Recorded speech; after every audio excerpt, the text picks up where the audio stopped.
el presunto asesino de un papa, Jack el Destripador y el dudoso suicidio del banquero de Dios. ¿Qué sociedad secreta sospechan los teóricos de conspiraciones que está vinculada con estos tres sucesos sin relación aparente? Es un terreno muy fértil para las teorías conspirativas. Eso no fue un suicidio, fue un asesinato. Después de siglos de rumores, sospechas y escándalos, esta es una visión única al interior de la masonería. Entonces muere. Aquí se revelan ideas e identidades. Me llamo Mohamed Al-Khattab y soy masón. Las mujeres nunca han estado excluidas del todo. Me llamo Curtis S. Bong. Soy masón del Príncipe Hal.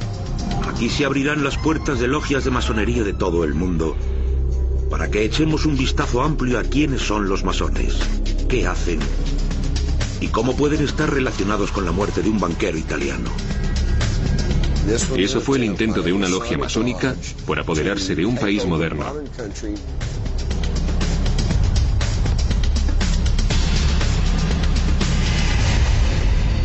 Dentro de la sociedad más secreta del mundo. Vamos en busca de la verdad. Desde que la masonería moderna nació en Londres hace casi 3 siglos, ha sido caldo de cultivo de teorías conspirativas. Algunas son perturbadoras, otras rayan con lo absurdo. Sea lo que creía saber usted sobre los masones, está a punto de cambiar.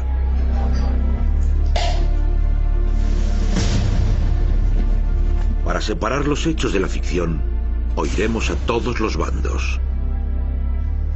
Desde escépticos como el periodista Conrad Garinger, Por una parte me gustaría que saliera a la luz y se defendiera más verbalmente, hasta el escritor David Southwell, que examina teorías conspirativas. En muchos sentidos, gran parte de los cultos que funcionan en la actualidad son en realidad hijos bastardos o nietos bastardos de la masonería.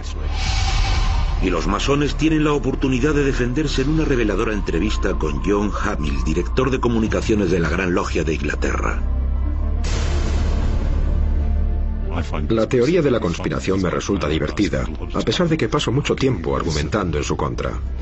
Mostraremos grabaciones realizadas en exclusiva en logias masónicas de todo el mundo. Y conoceremos a una muestra sorprendente de masones modernos. Soy el reverendo Todd Kazan y soy masón. Hola, soy Janet Wintermute y soy masona. Clérigos, mujeres. ¿Cómo es posible que un grupo que abarca a tanta gente tan diversa sea acusado de cosas que van desde gobernar el mundo hasta el asesinato?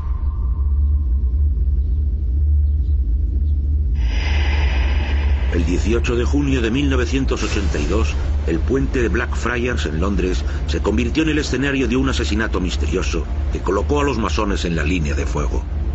Un descubrimiento sombrío hecho al amanecer. El cuerpo de un caballero bien vestido hallado colgado debajo del puente. Su cartera estaba atiborrada de dinero. Llevaba un pasaporte falso y los bolsillos llenos de ladrillos. Las circunstancias, claro, fueron bastante extrañas. Soy Rupert Cornwell y no soy masón. En 1982, el periodista británico Rupert Cornwell estaba en Roma trabajando para el Financial Times. Cuando identificaron al cadáver como a Roberto Calvi, banquero italiano de 62 años, supo que se trataba de una noticia importante. Cuando descubrieron a Calvi, la reacción fue de sorpresa. No tanto porque estuviera muerto, ya que mucha gente pensaba que era probable que para entonces ya hubiera muerto, como porque las circunstancias de la muerte eran bastante increíbles. En los bolsillos llevaba mucho dinero en distintas monedas, lo que hacía pensar que estaba huyendo.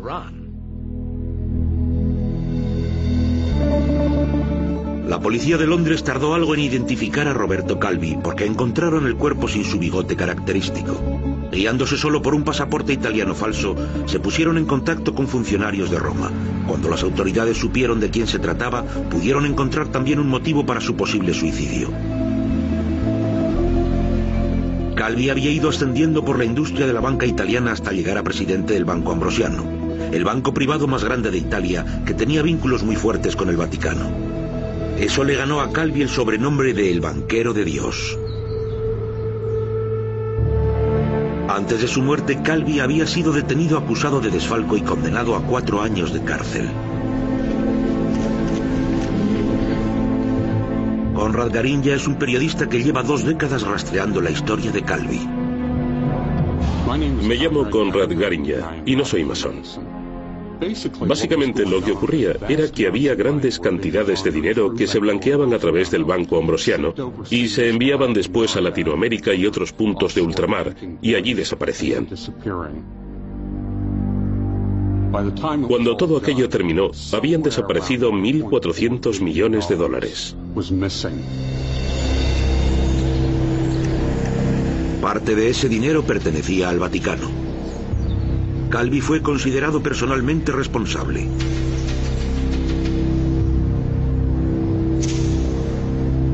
En la primavera de 1982, Rupert Conwell tuvo ocasión de conocer a Calvi muy poco antes de su muerte.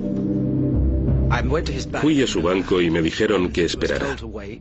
Vi a otras personas y luego me dijeron que el presidente del banco me recibiría y me llevaron a las entrañas del banco. Estaba muy oscuro y había muchos corredores largos de mármol. Creo que todo era gris. Me llevaron a una habitación lateral que parecía casi una sala de espera, y allí, sentado detrás de un escritorio, estaba él. Tenía un tic en el lado izquierdo de la boca que le hacía subir y bajar los labios sin cesar, y tamborileaba todo el tiempo con los dedos en la mesa. Decía que iban a por él, pero no especificó quiénes eran. En realidad no me dijo nada, pero ese hombre me causó una impresión que no he podido olvidar. Era un hombre muy asustado, que se sentía acosado, y creo que era muy consciente de que posiblemente el fin estaba cerca. Las autoridades dictaminaron muerte por suicidio. Pero su hijo Carlo, en una entrevista, habló contra la corrupción que consideraba la causa raíz de la muerte de su padre. Me llamo Carlo Calvi. Soy hijo de Roberto Calvi y no soy masón. Hay 2 vertientes en esto. Una es, por supuesto, la personal, porque yo estaba muy unido a mi padre. Pero la otra es un asunto público, que es emblemático del papel que tienen los grupos de presión a la hora de corromper instituciones. Casi 20 años después de la muerte de Calvi, podría haber pruebas nuevas que lo cambiaran todo. David Southwell, escritor de teorías conspirativas, ha escrito sobre el caso Calvi. Me llamo David Southwell y en la actualidad no soy masón. El modo en que su familia ha luchado por obtener justicia es una gran historia de interés humano. Lo que en su momento parecían alegaciones muy paranoicas han resultado ser completamente ciertas. Estas alegaciones son las de que Calvi fue asesinado, y algunos teóricos de conspiraciones achacan su muerte a los masones.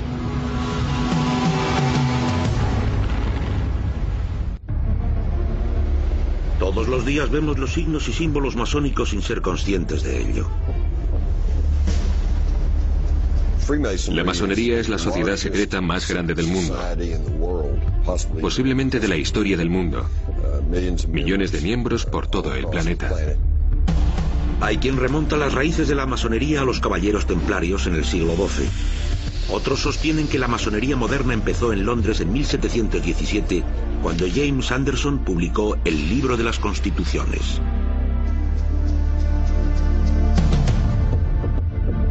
En 1757 el movimiento se había extendido hasta los entonces embrionarios Estados Unidos de América.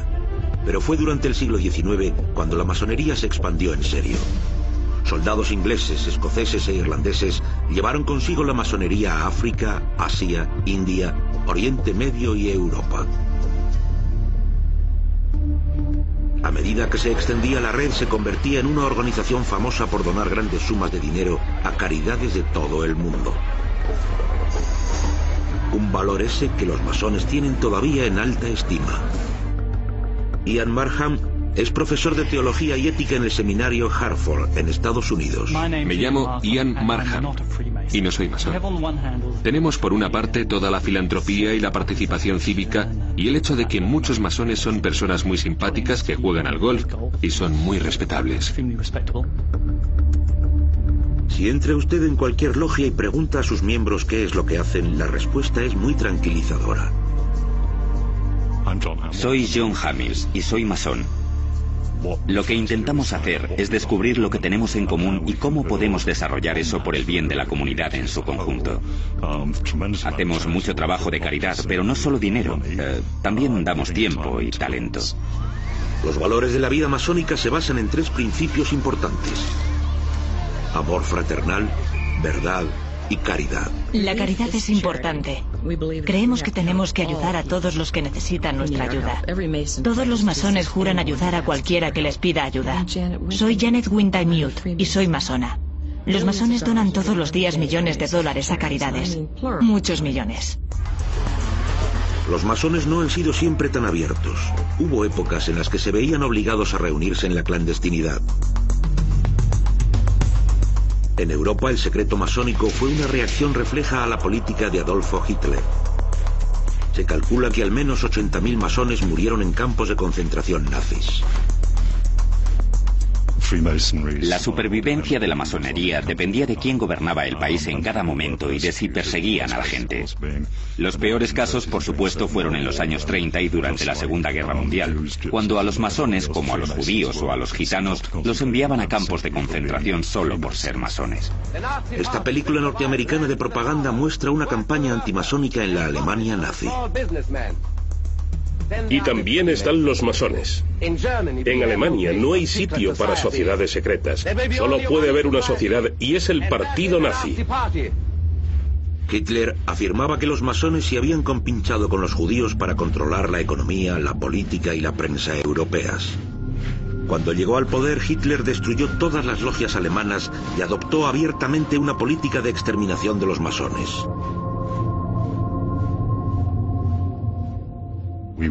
Pasamos un periodo que empezó justo antes de la Segunda Guerra Mundial, en el que nos apartamos de la sociedad.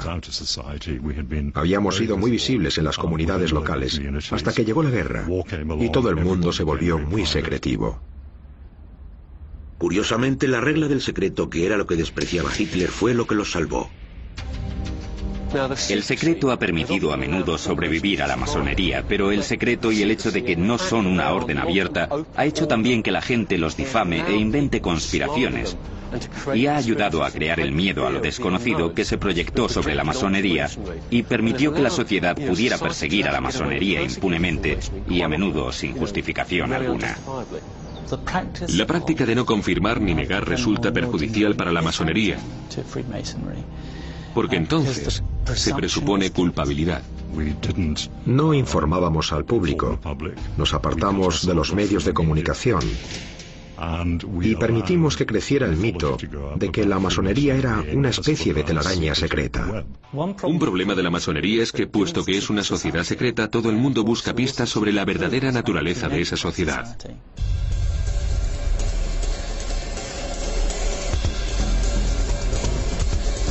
Su inclinación por el secreto les estalló en la cara cuando fueron acusados de tomar parte en una de las muertes más famosas del siglo XX, la de Roberto Calvi, el banquero de Dios.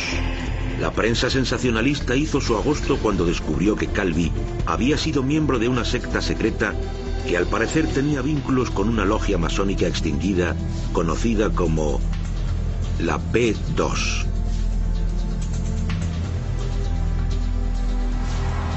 La logia P2, o Propaganda de Vida, como se la conocía antes, se creó en Italia en 1885 y fue infiltrada por funcionarios del gobierno y oficiales del ejército, así como también por hombres de negocios deshonestos, muchos de ellos relacionados con la mafia.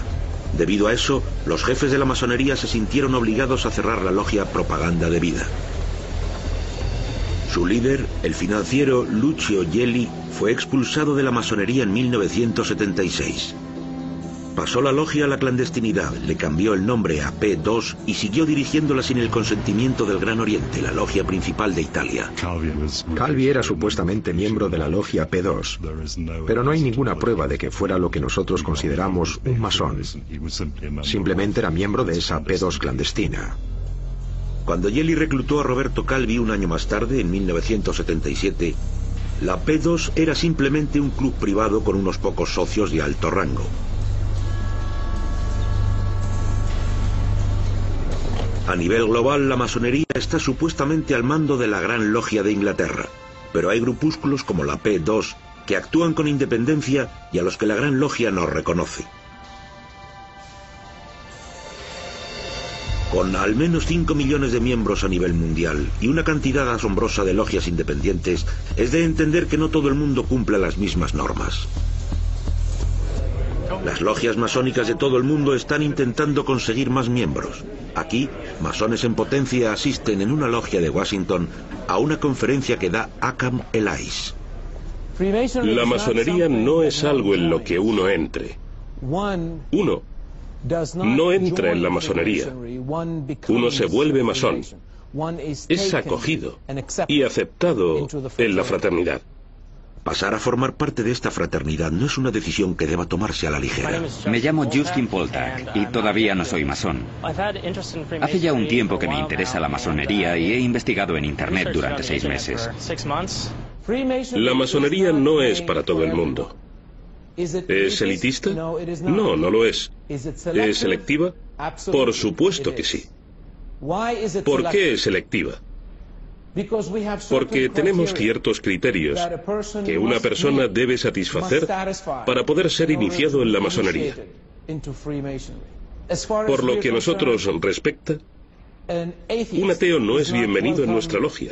Exigimos que una persona crea, tenga fe en una deidad. No preguntamos en qué religión cree, pero la creencia en una deidad es un requerimiento para iniciarse en la masonería. Justin cree que los valores de la masonería complementarían su sistema de creencias. Básicamente, lo que he leído y me ha atraído sobre la masonería tiene mucho que ver con reforzar tu carácter y hacerte parte de una comunidad que es más grande que tú. Mientras a los jóvenes como Justin se les alienta a entrar en la comunidad masónica tradicional, a las mujeres que suman el 50% de la población, no. Todos los grupos masónicos femeninos siguen sin ser reconocidos por las principales logias masculinas, pero su número va en aumento. Tenemos 2 grandes logias de mujeres en Inglaterra y Gales y, por lo que sabemos, funcionan en nuestros términos. Siguen los mismos principios, hacen las mismas ceremonias, usan la misma parafernalia que nosotros y hacen mucho trabajo caritativo. Les gustaría que la reconocieran formalmente, pero no quieren venir a nuestras reuniones, ni que nosotros vayamos a las suyas. En Norteamérica, eso no ha impedido que las mujeres exijan el derecho a usar delantales como hacen los hombres. John Lennon, de Atlanta, Georgia, es parte de un experimento llamado comasonería, donde tanto hombres como mujeres son bienvenidos. Soy June Elizabeth Lennon, masona de Atlanta, Georgia. La experiencia de tener hombres y mujeres trabajando juntos en la misma logia es valiosa porque ves el yin y el yang. Ves el negro y el blanco. Ves la opinión masculina como opuesta a la opinión femenina. Mi creencia personal es que hay una diferencia entre los sexos. Pensamos de forma diferente. Y también están las hermandades masónicas secretas que prohíben la entrada a los hombres. Susan González es miembro de la Logia Universalis de Nueva York, una organización que se inspira en ritos antiguos que empapan la masonería moderna. Soy Susan González, mujer masona, Nueva York. Las mujeres han utilizado ritos místicos antiguos durante miles y miles de años. Y la masonería tomó prestados esos símbolos juntos con sus símbolos operativos.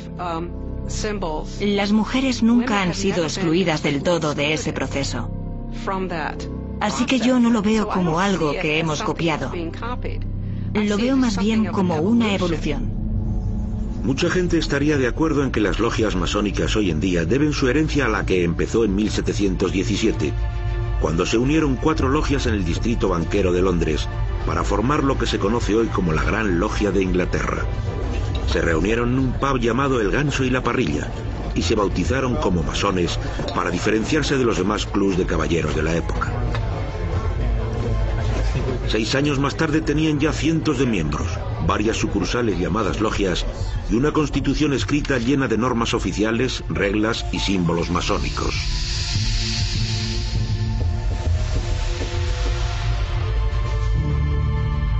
Sus motivos para montar un club secreto están envueltos en el misterio. Una teoría es que querían ofrecer una plataforma desde la que dar poder a las clases trabajadoras. Usaban conocimiento e información para crear un puente entre los ricos y los pobres.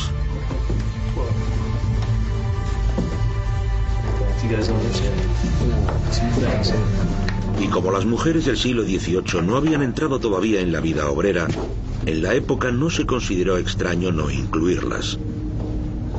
Hoy los masones reconocen la necesidad de cambiar con los tiempos. Creo que uno de los retos posibles es la relación de las mujeres con la masonería, con las organizaciones solo masculinas. En todas las grandes logias del mundo, los miembros son solo masculinos. No porque no les gusten las mujeres, o piensen que las mujeres son inferiores, sino porque ha sido así históricamente. La mayoría de las mujeres comparten no solo el simbolismo, sino también el proceso de iniciación y los niveles de estatus llamados grados. No obstante, no todas anhelan ser aceptadas por las grandes logias del mundo masónico masculino. Si entras en una logia masónica donde hay hombres en la habitación que no te quieren allí solo por ser mujer, tus probabilidades de trabajar la masonería de un modo apropiado son 0, menos de 0. No se puede hacer. A las mujeres que se han hecho masonas no les interesa eso. No les preocupa que las reconozcan o no. En cuanto a lo de ser iguales a los hombres, ellas no consideran que la masonería tenga mucho que ver con una cuestión de géneros. Janet Wintemute, de Washington, pertenece a un club femenino todavía más exclusivo y secreto. Nuestro orden es extremadamente discreto. Nuestros rituales no se han publicado nunca bien en ninguna parte. Puedes comprar un libro que se titula Ritual de Duncan en cualquier Barnes & Noble y leer los rituales principales de la masonería para los 3 primeros grados, los grados de artesanos. Con mi orden no se puede hacer eso. Nosotras somos extremadamente discretas en ese tema. ¿Pero por qué ese afán de intimidad? Yo hice, como masona, el juramento de no divulgar ninguna información sobre quién hay allí ni lo que hacen. No porque queramos secretos, sino porque quieren tener ocasión de estar allí y de sentirse libres y abiertas, y están en su derecho. Algunos masones se han hecho la vida más difícil al negarse a divulgar al mundo exterior lo que sucede dentro de las logias. Robert Cooper es un masón de la Gran Logia de Escocia. Me llamo Robert Cooper y soy el conservador del museo y la biblioteca de la Gran Logia de Escocia. La sociedad y sobre todo la sociedad moderna necesita tener un coco. Y si como ahora vivimos en una sociedad empapada en teorías conspirativas, donde la gente no quiere aceptar responsabilidades por sus actos, nosotros nos convertimos en el chivo expiatorio natural. Llegó a ser una reacción refleja. Si algo iba mal, era porque los masones estaban detrás. Hay peligros de los que la gente que está en posición de poder tiene que ser consciente. Y el peligro por excelencia es que cuando uno no es transparente, lo van a interpretar mal.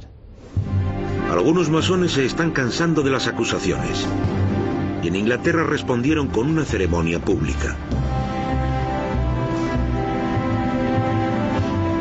Su patrón y cabeza visible es un primo de la reina, Su Alteza Real el Duque de Kent, gran maestro de la orden.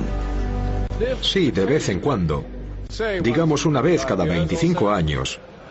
Por ejemplo, la gente puede ver que nuestros asuntos normales son tal y como los describimos. Puede que eso la incline a olvidar todas las preocupaciones ilógicas que pueda tener todavía sobre lo que en realidad no es más que una tendencia a la intimidad. Los masones también están abriendo textualmente las puertas al público en general, en un esfuerzo por demostrar que no tienen nada que ocultar. Es un buen ejemplo de lo secretivos que somos. Este es nuestro cuartel general en Londres.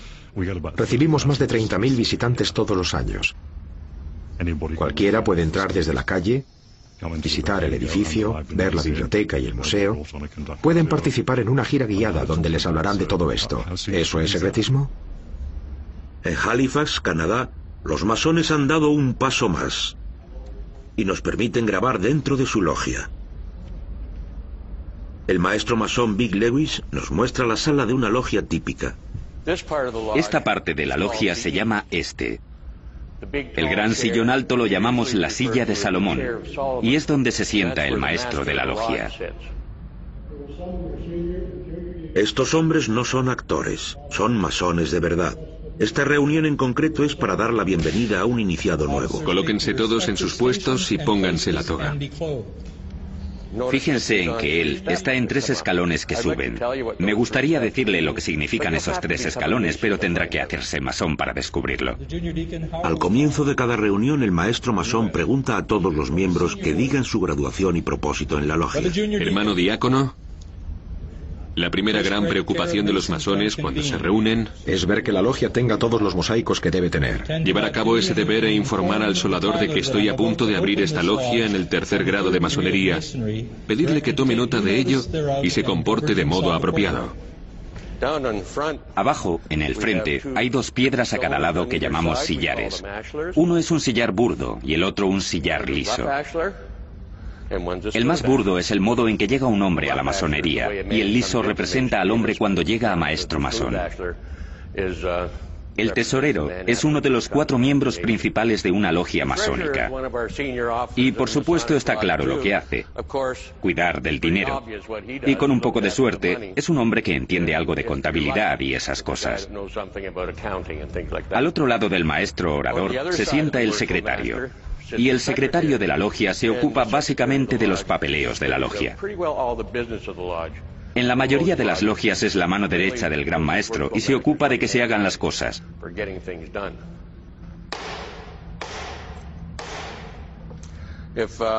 Si el gran maestro u otro de los maestros vienen de visita, es costumbre que el gran maestro ofrezca el mallete al visitante para que pueda dirigir la logia si lo desea.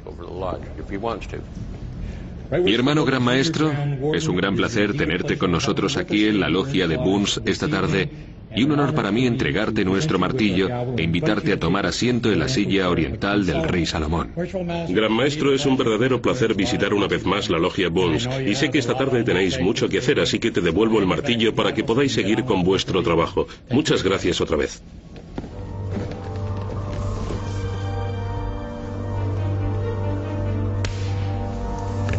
Una de las razones de esta nueva transparencia es ganarse la confianza del público. Pero este tipo de esfuerzos se llevó un golpe terrible cuando el masón William James murió de un disparo en 2004 en Nueva York. Las noticias de los periódicos informaban de que poco antes de morir había estado sentado en una silla con los ojos vendados y rodeado de latas en el sótano de una logia masónica.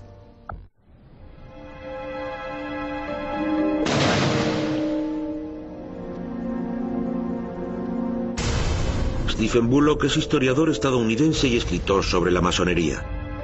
Ha escrito sobre el disparo que mató al masón William James. Bullock no es masón. El club de artesanos al que se unía William James esa noche de marzo de 2004 es una organización que está relacionada con la logia, integrada por miembros de la logia, pero que no forma parte de la logia. James había pasado la mayor parte del proceso de iniciación y había llegado al punto en el que hay un disparo falso, en el que un miembro del club saca una pistola, dispara balas de fogueo y otro miembro hace caer unas latas colocadas al otro lado del iniciado. Lo que pasó, por desgracia, fue que la persona de la pistola metió la mano al bolsillo y sacó una pistola que estaba cargada con balas de verdad, en lugar de una cargada con balas de fogueo. Disparó a William James y lo mató. Ese disparo avivó aún más las llamas de las teorías conspirativas. ¿Pero fue un ritual masónico que salió mal o simplemente un accidente trágico? La versión oficial de la Gran Logia de Inglaterra está clara. Desgraciadamente hubo un accidente fatal, pero no fue en una reunión de una logia.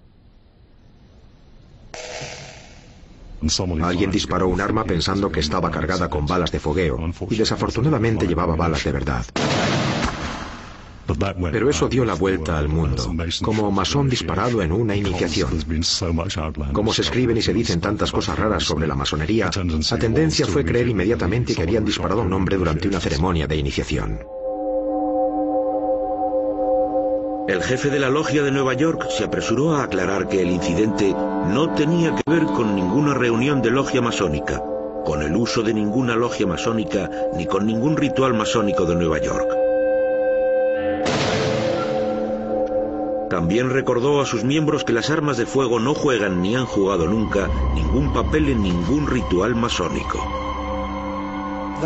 El hombre que disparó la pistola no sabía lo que hacía. No tenía intención ni deseo de disparar contra William James. No veo que ese tiroteo pueda ser otra cosa más que una tragedia horrible. El hombre en cuestión, Albert Abe, se sintió destrozado. Se declaró culpable, fue acusado de homicidio en segundo grado y quedó en libertad condicional. Pero como tenía antecedentes criminales, también fue expulsado de la logia. Si violas la ley y resultas condenado, o bien te suspenden temporalmente como miembro, o más a menudo que no, te expulsan por completo y no puedes volver porque has ido contra lo que nosotros creemos que defiende la masonería. Todas las logias masónicas auténticas, por muy particulares e independientes que sean, seguían por un código de honor que hace injustificable el asesinato. Por lo tanto, siguiendo esa lógica, en el caso de Roberto Calvi no se puede culpar a ningún masón auténtico de su muerte. Calvi era miembro de un club secreto llamado P2. La logia P2 tenía más de 900 miembros poderosos que iban desde jefes del servicio secreto italiano a banqueros, políticos y generales del ejército. Como presidente del Banco Ambrosiano, Roberto Calvi era un recluta apetecible para Lucio Gelli, líder de la P2. Lucio Gelli creó una lista de varios centenares de personas a las que tenía en el punto de mira.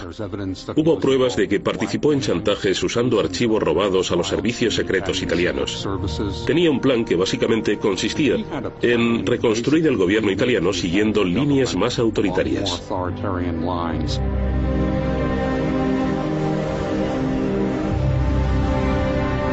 La P2 se fundó en 1877 y fue una logia masónica muy tradicional, hasta los años 60 en que Gelli se hizo con ella.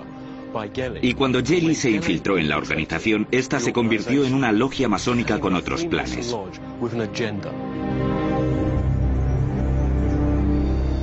Los motivos de la P2 para subir a Calvi a bordo estaban claros. Tenían en mente planes más siniestros que requerirían grandes sumas de dinero.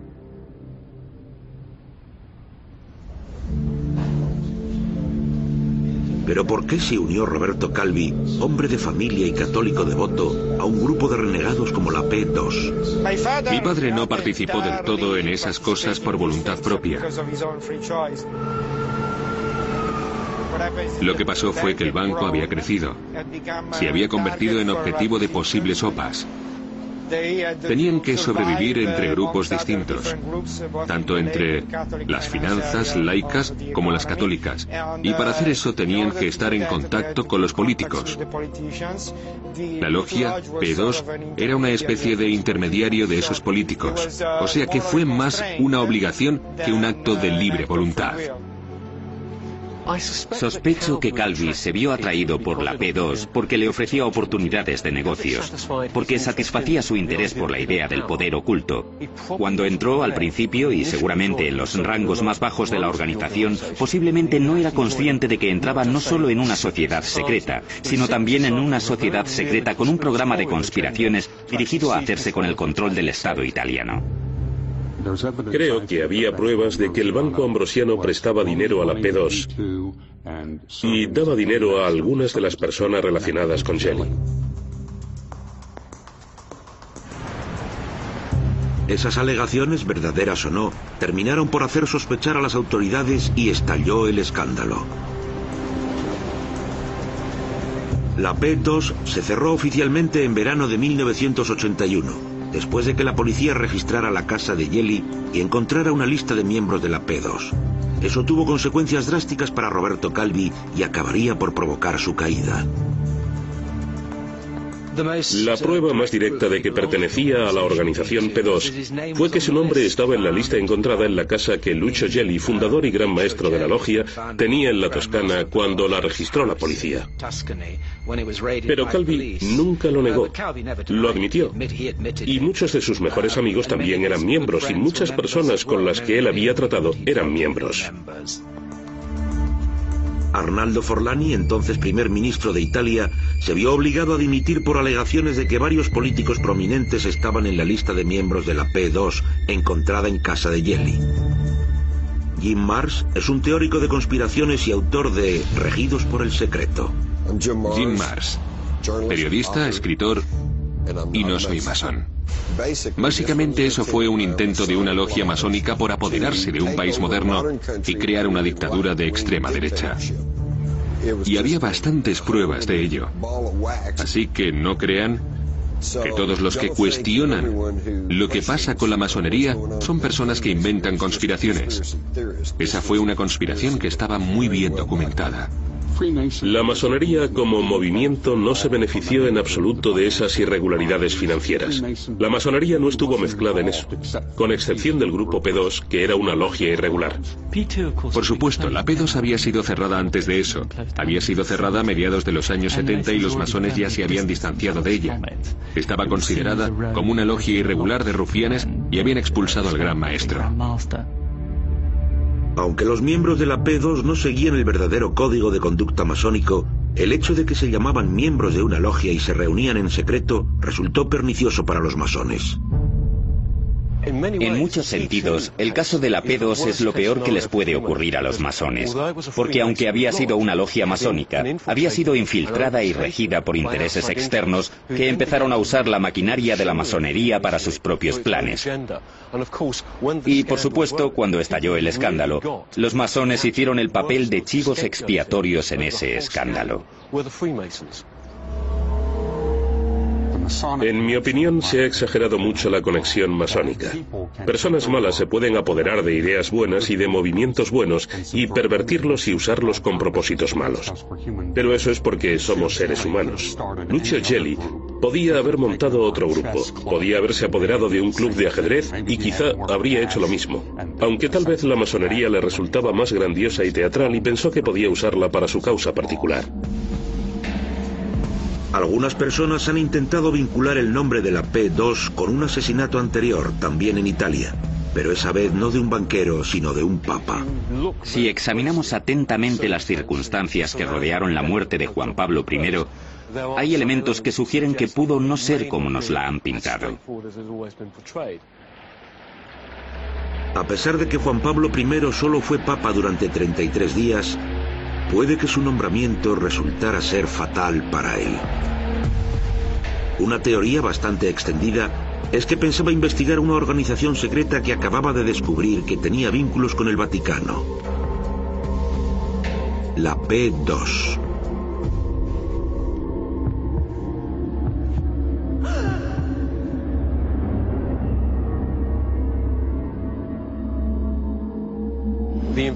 La investigación que habría llevado a cabo Juan Pablo I de haber vivido habría puesto en peligro a varios cardenales de alto rango, a miembros de la P2 y a un gran número de personas de la mafia y la política italiana. Y muchos ejecutivos italianos y miembros de la banca habrían visto amenazadas sus carreras y tal vez corrido el peligro de pasar muchos años en la cárcel si Juan Pablo I hubiera seguido adelante con su investigación. Así que es lógico que su muerte repentina e inesperada suscitara especulaciones de que podía haber sido asesinado para impedir que se produjera una investigación así. La causa oficial de la muerte fue un infarto. Lo embalsamaron al día siguiente de su muerte y no se le practicó ninguna autopsia. Rupert Cornwell, periodista británico que trabajaba en Roma en aquel momento, se muestra escéptico sobre la participación de la P2. La P2 no tuvo nada que ver con la muerte de Juan Pablo I. El problema de todo esto es que es un terreno abonado para inventar conspiraciones. Es fácil juntar cosas que no van juntas. Hay personas que creen que Juan Pablo I fue asesinado. Yo creo que no. Creo que era un hombre que se sentía abrumado por la importancia de su trabajo y que murió en su cama. Pero nadie sabe lo que pasó en realidad aquel día.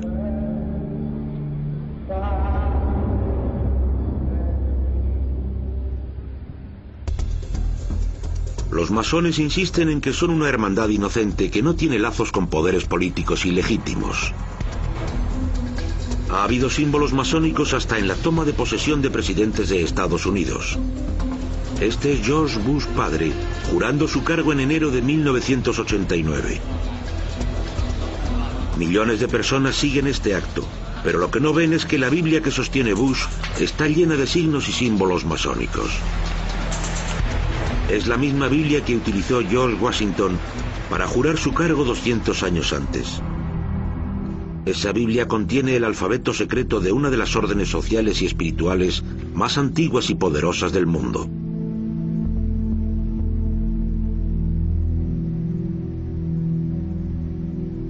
Una orden cuya lista de miembros ricos y poderosos ha contado con Franklin Roosevelt, Sir Winston Churchill y el rey de Inglaterra Eduardo VIII. Puede que sea precisamente porque hay tantos masones en posiciones de poder en el mundo, por lo que el público general cree que son algo más que un club de hombres.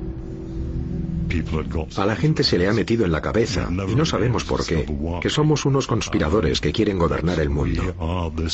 Tienen la idea de que somos una especie de gobierno secreto detrás del gobierno. Como yo le dije a alguien hace poco, si de verdad gobernáramos el mundo, no estaría hablando con usted y respondiendo a sus preguntas sobre los problemas que tenemos. Pero no todo el mundo acepta su defensa de esas alegaciones. Internet ofrece una plataforma perfecta para navegadores escépticos como Kevin McNeil Smith. Dirige una página web que rastrea movimientos masónicos en todos los medios de comunicación. Me llamo Kevin McNeil Smith y no soy miembro de la masonería. Básicamente dirigen una banda. Son una banda de ladrones. Cogen dinero, se ayudan entre ellos, se nombran uno a otros.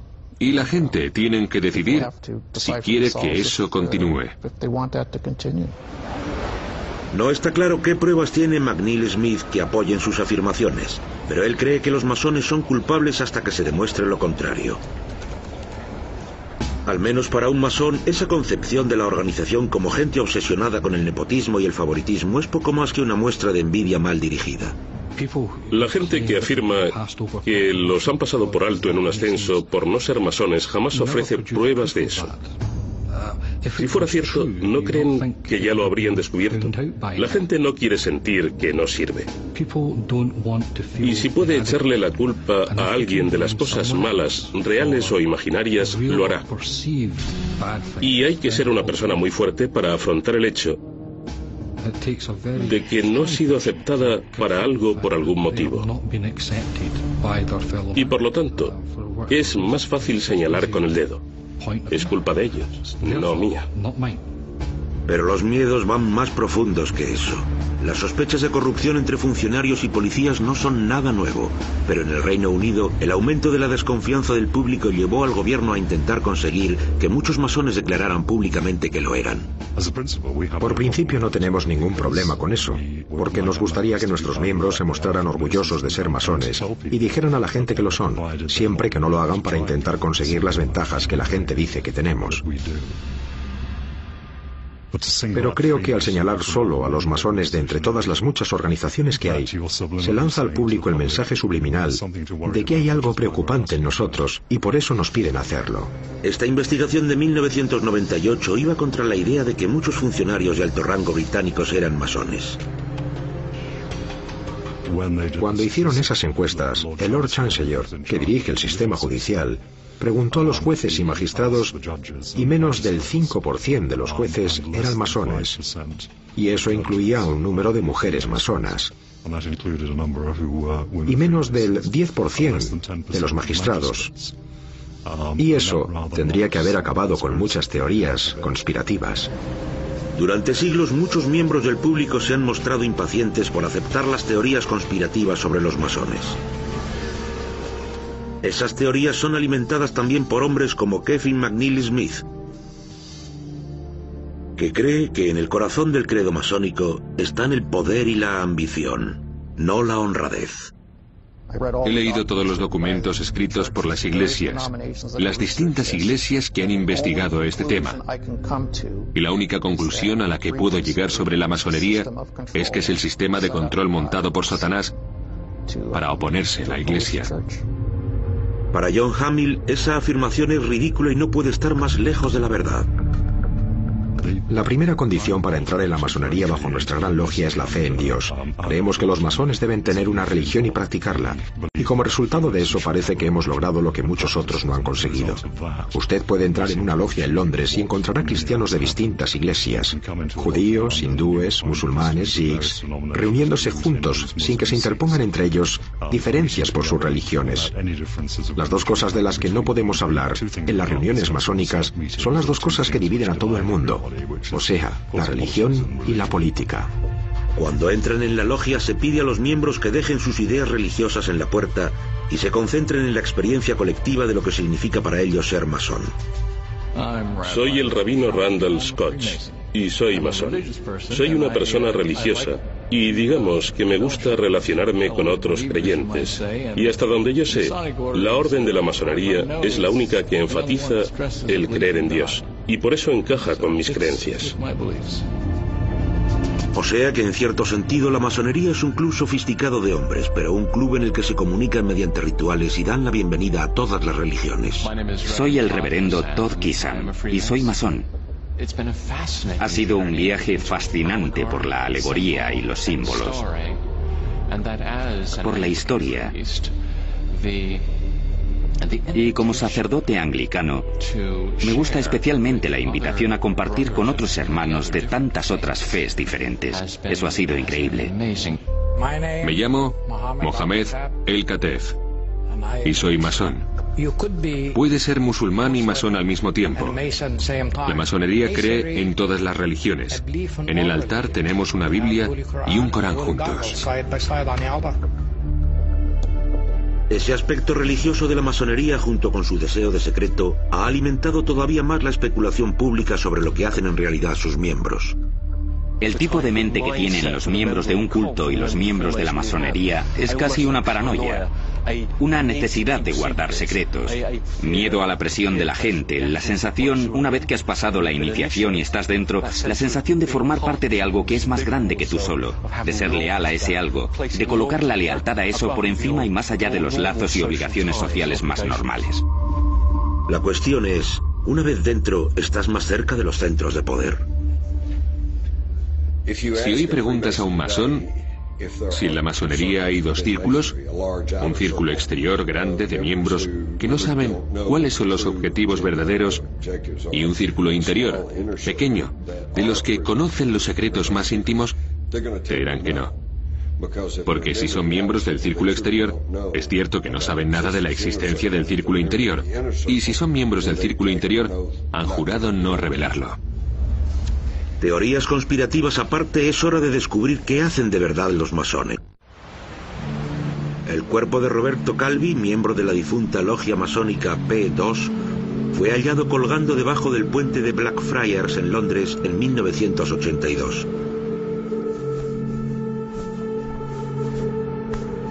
La policía de Londres no tardó en calificar su muerte como suicidio. Roberto Calvi era un hombre desesperado que estaba huyendo y cuyo mundo se derrumbaba a su alrededor, y era posible que hubiera decidido acabar con todo aquello, pero su hijo Carlo no estaba convencido. La conclusión de la policía de Londres y de los patólogos fue suicidio. Pero tanto la prensa italiana como la británica se mostraron escépticos desde el principio. Carlo Calvi cree que su padre, que estaba acusado en Italia de desfalcar 27 millones de dólares, se proponía limpiar su nombre.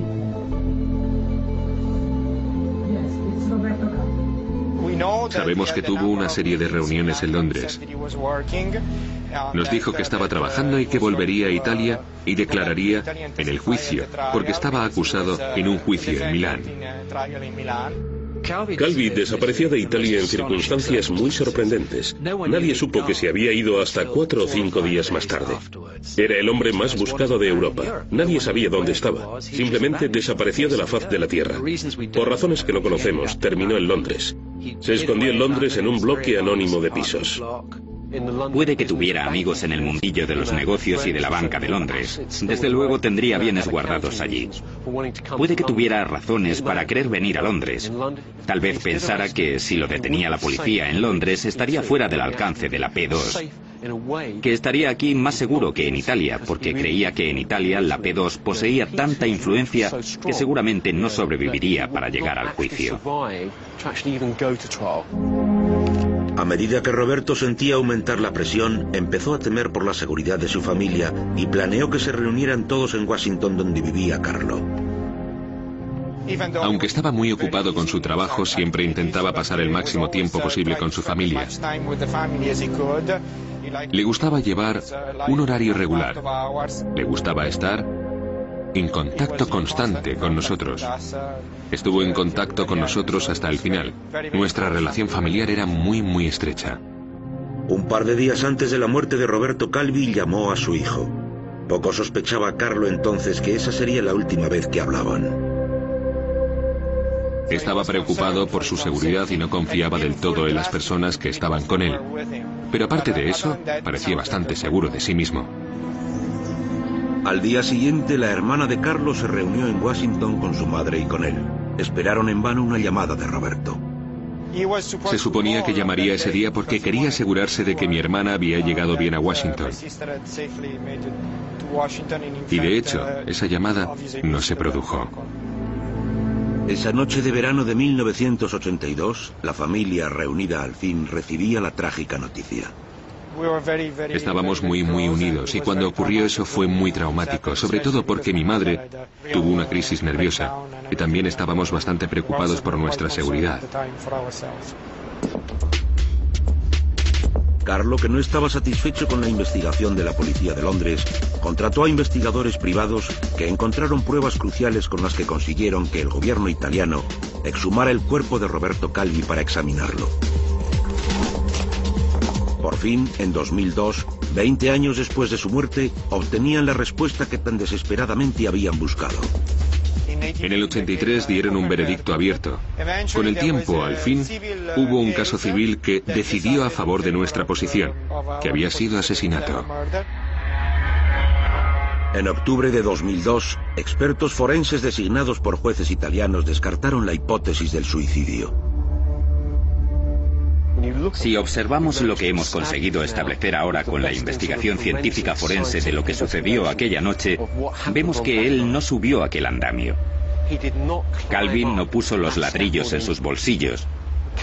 No se puso la soga al cuello. Aquello no fue un suicidio. Fue un asesinato.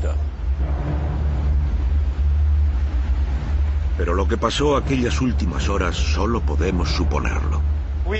Llevamos a cabo reconstrucciones de los hechos debajo del puente, lo que mostró que había sido imposible bajar andando hasta el extremo de los andamios y que se colgara él mismo, por el modo en que se encontró el cuerpo.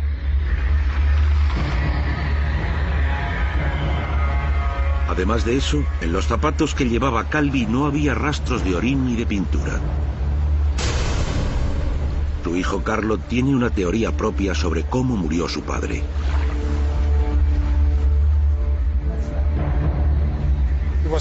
Lo convencieron de que saliera del refugio de Chelsea, del lugar en el que se quedaba.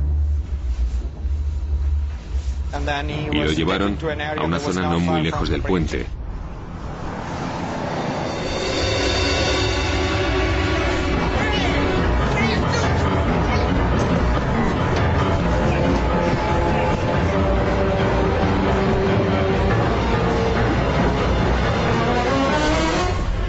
Lo estrangularon y trasladaron su cuerpo en un bote y lo colgaron del puente.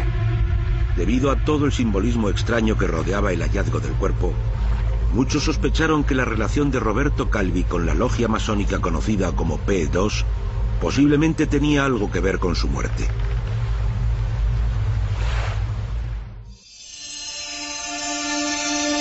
El simbolismo de la masonería sigue siendo uno de los mayores enigmas. Echemos un vistazo al billete de dólar y al diseño presuntamente siniestro que hay en el embés. Aunque el ojo que todo lo ve y la pirámide de 13 escalones fueron propuestas de no masones, persiste la idea de que el gran sello de los Estados Unidos es un símbolo críptico de poder masónico. Y tenemos también este truco de salón: M, A, S,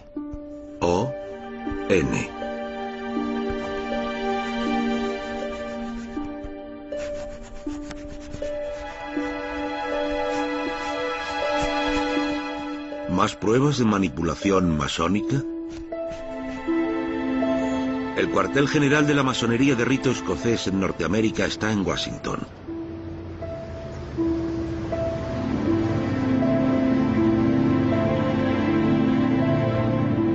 Por fuera el templo es simplemente monumental, pero dentro nos encontramos un reino oculto, de imágenes a iconos, mármol y mitos.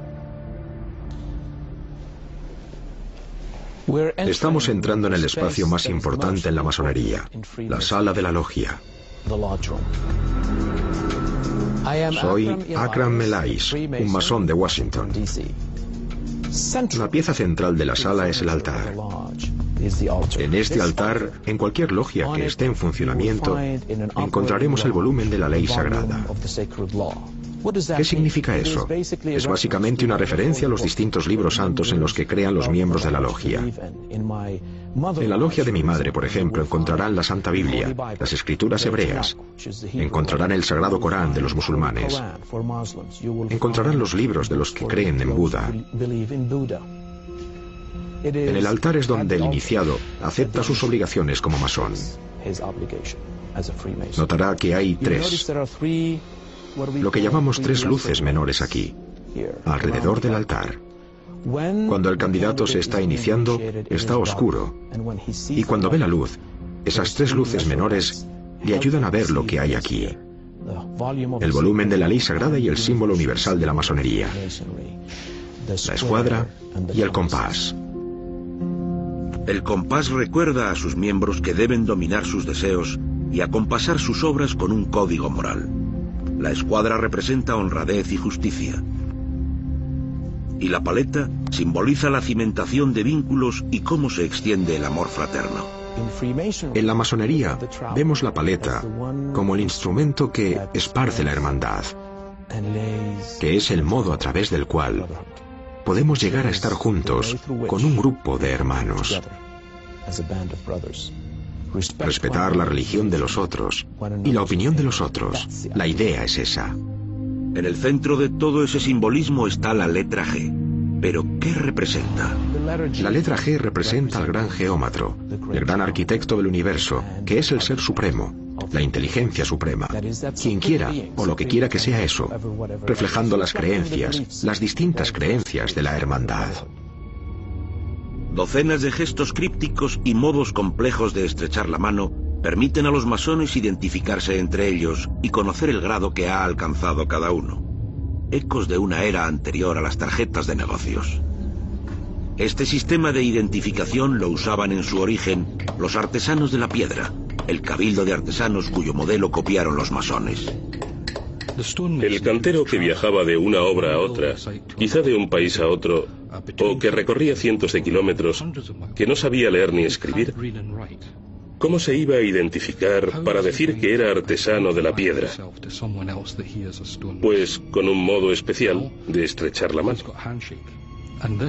Y ese cantero informaba así a otro de que él era cantero.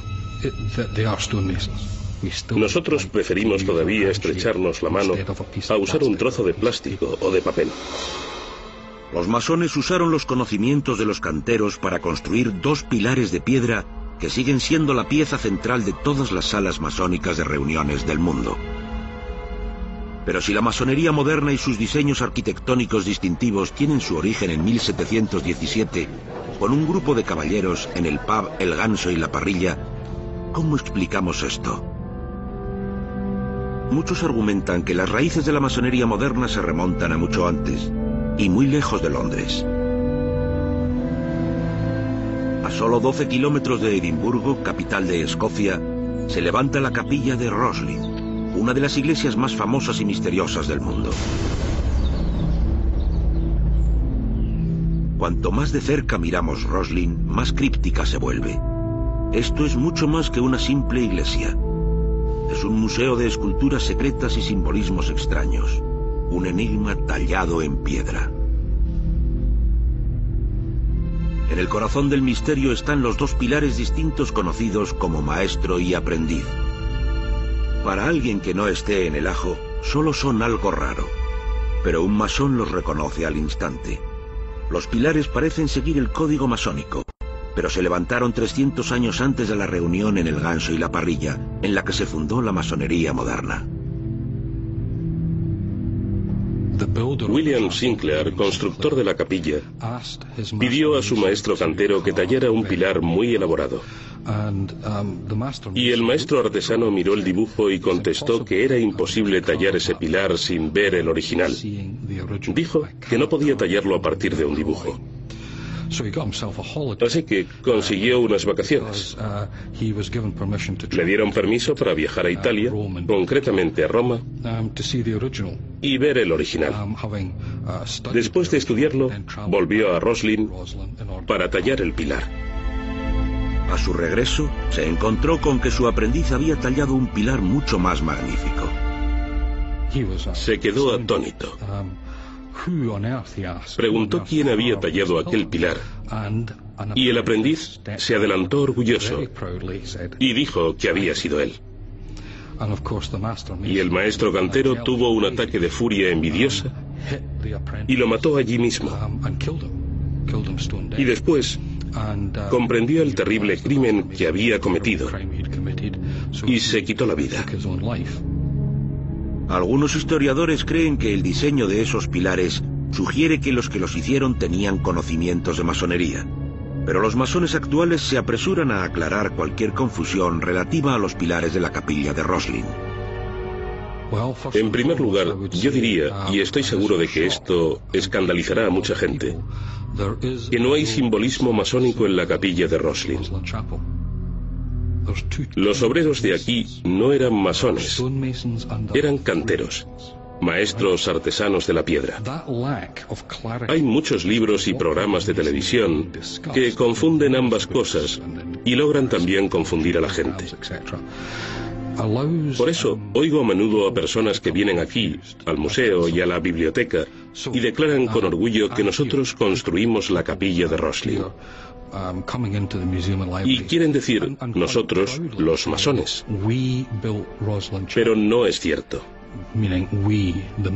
La capilla de Roslin la construyeron los canteros, los artesanos de la piedra, sí, pero no los masones.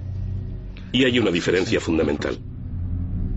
Aunque Robert Cooper sostiene que los masones no tuvieron nada que ver con la construcción de Roslin, sí rebate la teoría de que la masonería nació en 1717.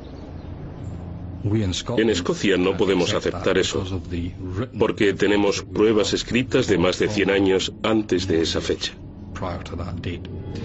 Y, como he dicho antes, había gente que no eran canteros y entraban en los cabildos de los canteros. Y creo que está bastante claro que, si examinamos las ceremonias de los canteros, las frases que utilizaban, los movimientos y las palabras, eran palabras muy específicas que todavía forman parte de la masonería moderna. O sea que está claro que, en ese sentido, pasaron muchas cosas de los rituales de los cabildos de canteros a los rituales de la masonería moderna. Esa no es la única teoría alternativa sobre la creación de la masonería. Nos gusta pensar que la masonería empezó en el Egipto antiguo, sino antes, con los constructores y decoradores de las pirámides. En último término, no importa mucho dónde empezara la masonería, porque eso es una cuestión arqueológica. Lo que de verdad importa de la masonería es lo que representa, lo que puede hacer por la humanidad, lo que puede hacer por sus miembros. Un aspecto interesante de la masonería es que los miembros no obedecen a una autoridad central. No hay un papa masónico, ni un gran imán, ni un arzobispo que promulgue decretos y edictos. La masonería como tal no tiene un dogma. No dice a sus miembros lo que significan las cosas. Y eso es raro, ¿verdad? Si lo pensamos bien, es bastante raro. Aquí tenemos una organización, pero no dice a sus miembros lo que deben pensar de la organización. Y eso es único de la masonería. Otro aspecto único es la importancia que tienen los signos y símbolos en la masonería. Pero los masones sostienen que ver símbolos masónicos en las pruebas que rodean la muerte de Roberto Calvi es ir demasiado lejos. No obstante, algunas personas dicen que los ladrillos encontrados en los bolsillos de Roberto Calvi son un vínculo posible con la masonería. Y está también el propio Londres, el hogar espiritual de la masonería y donde nació la idea de esta hermandad secreta moderna. Y también el puente de Blackfriars, a solo una estación de metro de la Gran Logia de Inglaterra y desde donde se ve la Catedral de St. Paul, construida por masones bajo la supervisión del arquitecto más importante de la hermandad, Sir Christopher Wren.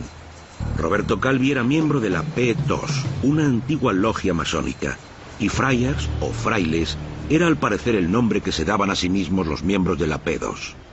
Todo esto ha exacerbado la teoría de que los masones tuvieron algo que ver. Nada de eso ha sido probado. Y no está claro cuál podría ser el motivo. Supongo que dirán que quizá silenciarlo porque sabía demasiado.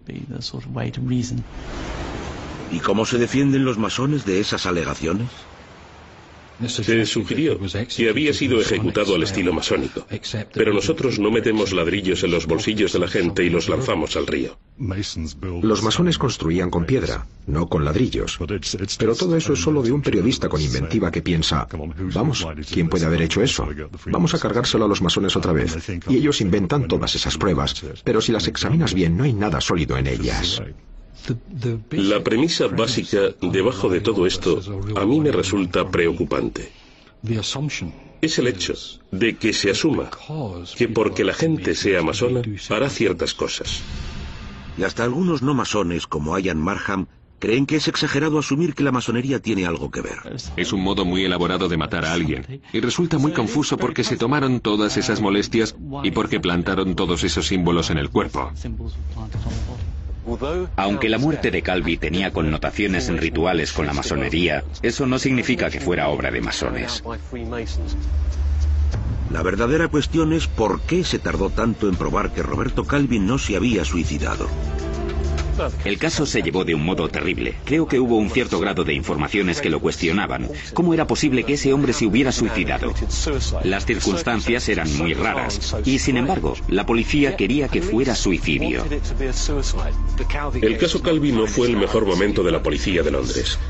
Pero las peculiaridades del caso eran tan evidentes que en unos pocos meses cambiaron de idea y cambiaron el veredicto de suicidio a un veredicto abierto. Y en los últimos años, la policía de Londres ha llegado a admitir que Calvi seguramente fue asesinado. Yo puedo afirmar categóricamente que no hubo una conspiración en la policía de Londres, ni por símbolos masónicos, ni por nada similar. Sin embargo, las personas responsables de la muerte de Roberto Calvi parecieron tomarse muchas molestias por inculpar a los masones. Para convertirse en masón, los miembros nuevos tienen que ser aprobados en una votación secreta. Una bola blanca significa un voto de sí, y un solo cubo negro significa la exclusión. Los miembros en potencia deben decir que están interesados en entrar en la masonería por voluntad propia y confesar su fe en un ser supremo.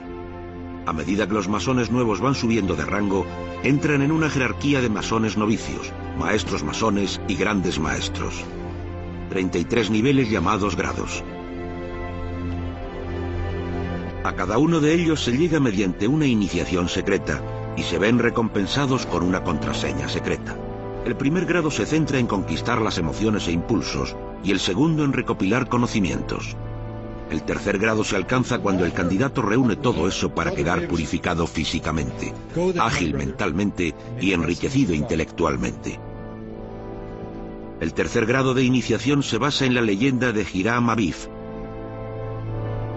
medianoche de lo que podría ser cualquier calle de cualquier ciudad del mundo. Estamos dentro de este templo masónico para ser testigos del punto cumbre de un ritual extraño y sagrado que solo se lleva a cabo unas pocas veces al año. Cada ritual conlleva un alto nivel de planificación y entre bastidores parece la parte de atrás de cualquier teatro. Necesito que metan unos 3 centímetros, ¿vale?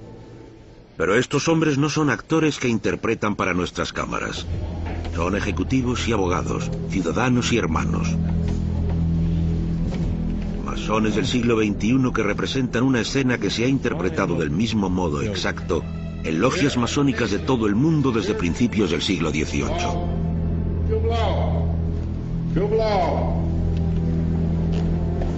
Una escena que termina en un clímax escalofriante y una única palabra secreta. Aparentemente absurda para el extraño, pero seria para los hombres de barbas falsas y lo que parecen trajes de Santa Claus. El personaje central del ritual es un cantero bíblico llamado Hiram Aviv, arquitecto del templo del rey Salomón en Jerusalén. Es una figura bíblica menor que solo se menciona en el libro de las crónicas de la Biblia y que aquí se ha transformado en el personaje central de la leyenda y el ritual masónicos. Gran maestro Hiram Aviv, me alegro de encontrarte solo. Es una oportunidad que llevo tiempo buscando.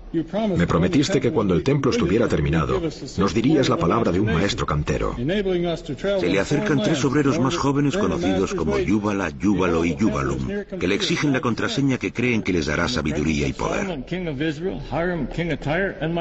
Gran maestro Hiram Aviv, por última vez te exijo la palabra secreta de un maestro cantero o te arrancaré la vida. La vida me la quitaréis, la integridad nunca. Entonces muere. La negativa del anciano le cuesta la vida. Gran maestro Hiram Aviv, te he oído cavilando con Júbala y Júbalo. De ellos has escapado, pero de mí no podrás. Yo soy Júbalum. Lo que yo prometo lo cumplo. Sostengo en la mano un instrumento de muerte. Si me lo niegas ahora, lo harás a costa de tu vida. Te digo que me des la palabra secreta de un maestro cantero. No lo haré. Exijo que me des la palabra secreta de un maestro cantero. No puedo. Gran maestro Hiram Aviv, por tercera vez, exijo que me des la palabra secreta de un maestro cantero. Tus exigencias son vanas. Espera a que el templo esté terminado y haré lo posible por servirte. Entonces muere. Hiram Aviv personifica los valores a los que aspiran todos los masones en su búsqueda por convertirse en maestros masones.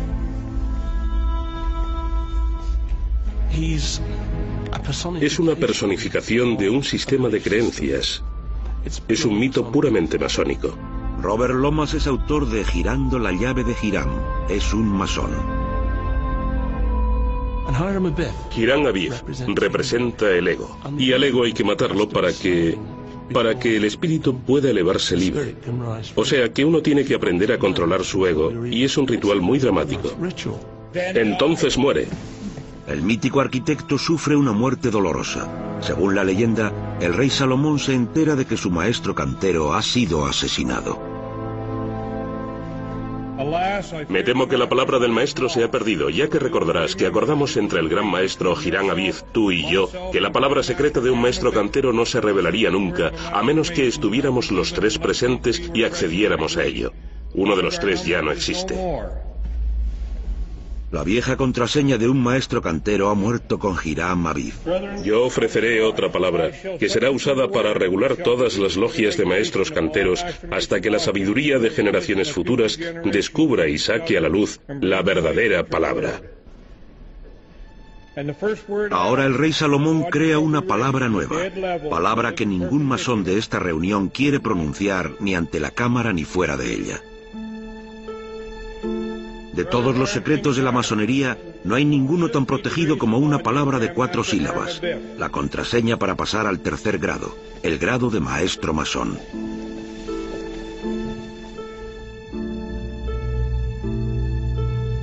La palabra secreta es Mahabon. La interpretación más común de esta palabra es que es una corrupción del hebreo Mahabone, que se puede traducir como ¿este es el constructor? La palabra se le comunica en un susurro al futuro maestro masón junto con un apretón de manos y una postura.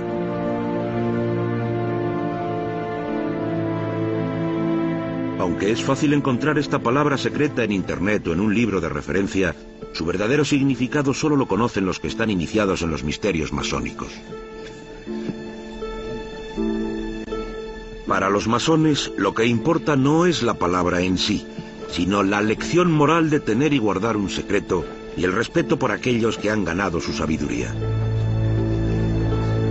Este ritual se llama de 3er grado.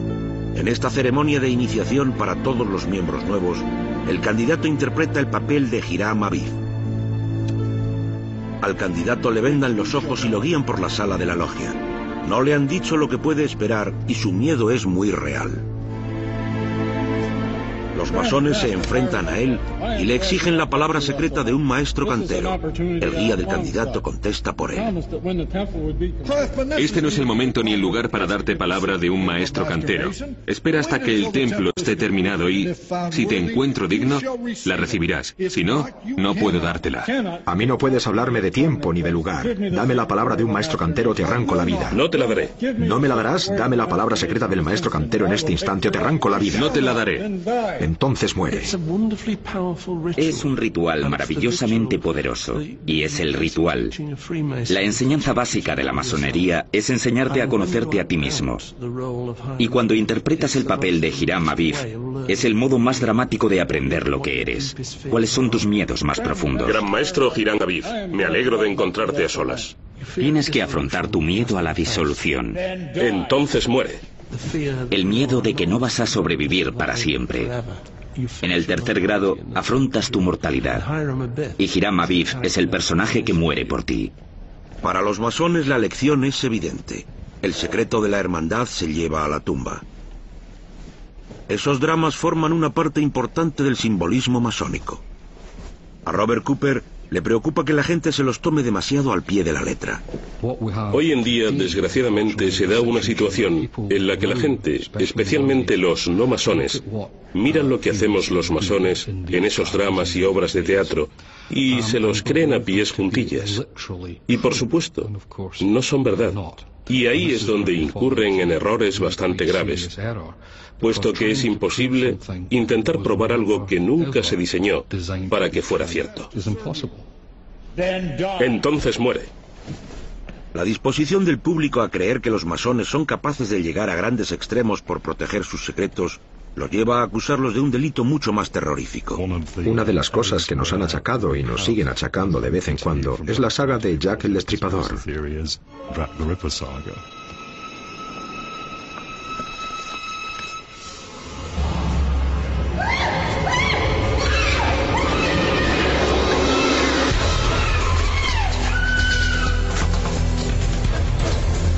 En 1888 había un asesino suelto por las calles de Londres.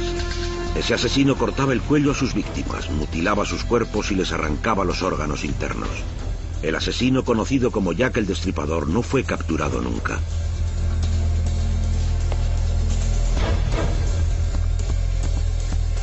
Philip Hutchinson es guía de la zona de Jack el Destripador, pero no es masón. El 30 de septiembre de 1888 a la 1:44 de la mañana encontraron el cuerpo de Catherine Eddowes en un rincón de la Mitre Square, la plaza Cortabón. Las mutilaciones de su rostro y su cuerpo eran horribles. La gente ha vinculado desde entonces ese hecho con la masonería. Primero de todo, dicen que las dos V's invertidas cortadas en las mejillas, si se colocan juntas pueden formar una M de masón. En segundo lugar, el nombre de la plaza, Cartabón. Para algunos está claro que tanto el Cartabón como el cuadro de la plaza son símbolos masónicos. Hay cierto número de escritores que han afirmado que eso fue una conspiración masónica por distintas razones, pero generalmente una conspiración para preservar el status quo. Y si no bastara con las pruebas circunstanciales que vinculan a la masonería con los asesinatos, otros descubrimientos trágicos avivaron aún más la teoría de la conspiración masónica. A las 2:55, solo 1 hora y 10 minutos después del asesinato de Catherine Eddowes en Mitre Square, el policía Alfred Long caminaba por la calle Goldstein y se encontró medio delantal blanco. Jack lo había arrancado del cuerpo y usado para limpiar el cuchillo y limpiarse las manos mientras huía del lugar del asesinato. Pero fue lo que encontró al lado del delantal lo que más ha contribuido a alimentar la leyenda. Al parecer, había una inscripción en la pared, y era algo del estilo de que los culpables eran los Jewish, los judíos.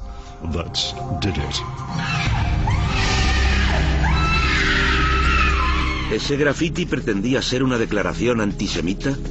¿O la palabra Jewish podía tener un significado para los masones? En los rituales masónicos estadounidenses, en una de las ceremonias, hay una referencia a un grupo de 3 personas que se llamaban Jubala, Júbalo, Júbalum.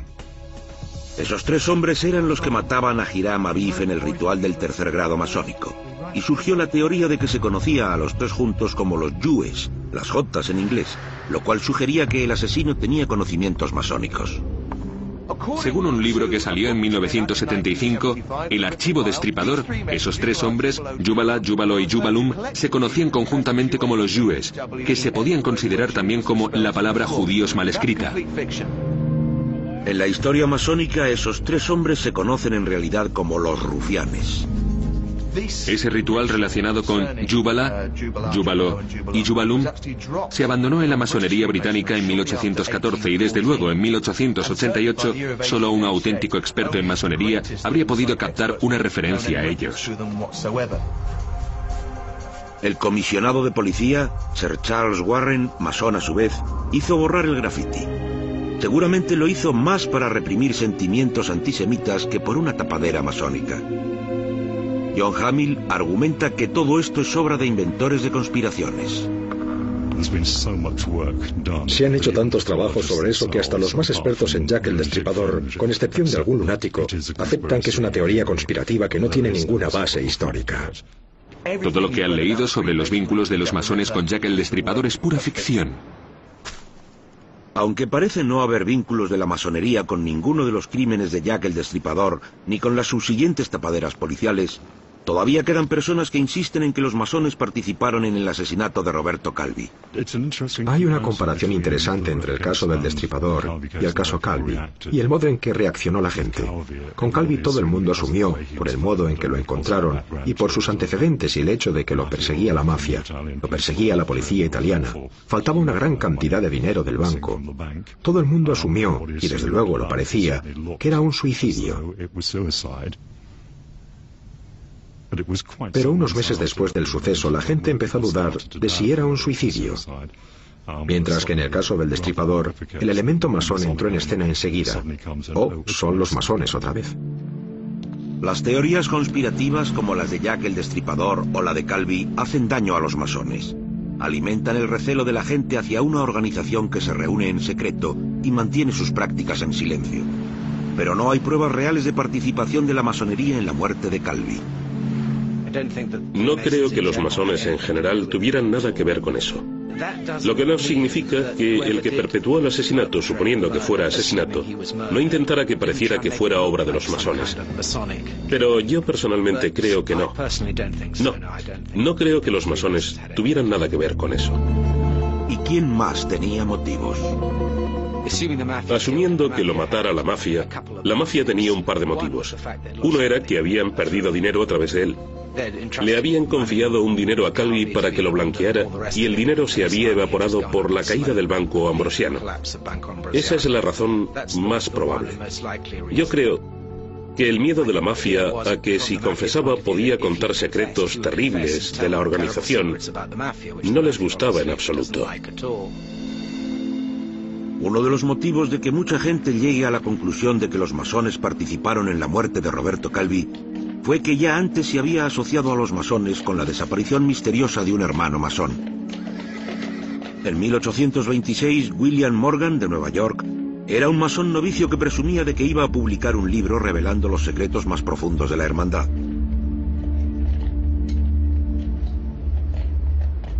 Fue encerrado en una celda por robarle presuntamente la camisa y la corbata a un hombre y por no pagar una deuda de $2.69. De pronto llegó un grupo de hombres al pueblo, pagó su fianza y se llevó a William Morgan en un carro. Sus secuestradores eran masones. Lo metieron a la fuerza en un carro y se alejaron gritando: «¡Asesinato, asesinato!». No sabemos lo que sucedió después de eso. Su cuerpo no se encontró nunca. Pero a medida que el suceso se iba hinchando, la gente empezó a pensar: un momento, esto es un grupo dentro de un grupo, un gobierno dentro de un gobierno. Hombres que actúan entre bastidores, asesinando a quien les place. ¿Qué están haciendo? Y así fue como, partiendo de un hecho no autorizado, llevado a cabo por masones de Batavia, Nueva York, se extendió una ola de antimasonería por todo el país. A medida que aumentaba la histeria, las 228 logias masónicas de Nueva York se reducían lentamente hasta quedar solo 45. Se fundaron periódicos que eran periódicos antimasónicos, y su objetivo era revelar los tentáculos diabólicos que la masonería había extendido por la sociedad y que utilizaba para estrangular la... No sé bien qué era lo que se suponía que estrangulaban los masones. ¿La libertad de expresión? Tal vez. No sé qué. Pero los masones hacían cosas muy malas. Muchas de las concepciones erróneas sobre los masones proceden de libros antimasónicos. Y nadie más inventivo que Leo Taxil, escritor y uno de los grandes creadores de mentiras masónicas de todos los tiempos. Ha habido mentiras increíbles, como la que se inventó Leo Taxil en el siglo XIX, cuando fabricó una conspiración terrible sobre masones que trabajaban para apoderarse del mundo en coalición con el demonio. Taxil entró en una logia masónica en 1881, pero fue expulsado rápidamente por sus repetidos encontronazos con la ley por acusaciones de plagio. Entonces dedicó su talento literario a luchar contra la masonería, escribiendo un libro en el que afirmaba que los masones realizaban orgías sexuales, asesinatos rituales y que incluso adoraban al diablo.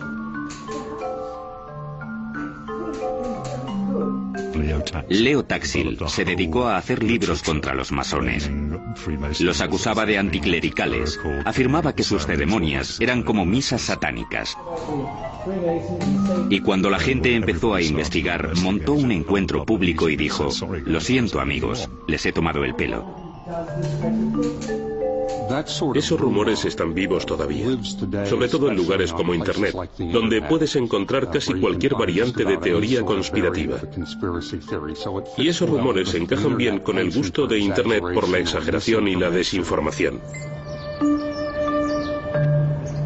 Autores populares como Dan Brown ayudan a alimentar el apetito del público por las teorías conspirativas. Si yo fuera un novelista como Dan Brown y buscara una buena trama, si necesitara una organización que tuviera sedes en muchos lugares, que estuviera encubierta en un manto de misterio y secretos, no encontraría nada mejor que la masonería. Dan Brown es interesante, pero una de las sorpresas puede ser que somos los héroes en lugar de los villanos que todo el mundo espera que seamos.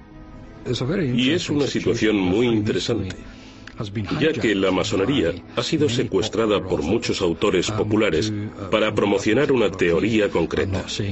Yo no digo que esté mal en ningún sentido, pero es interesante que no se haya preguntado ni a la masonería ni a los masones si lo que escriben es verídico.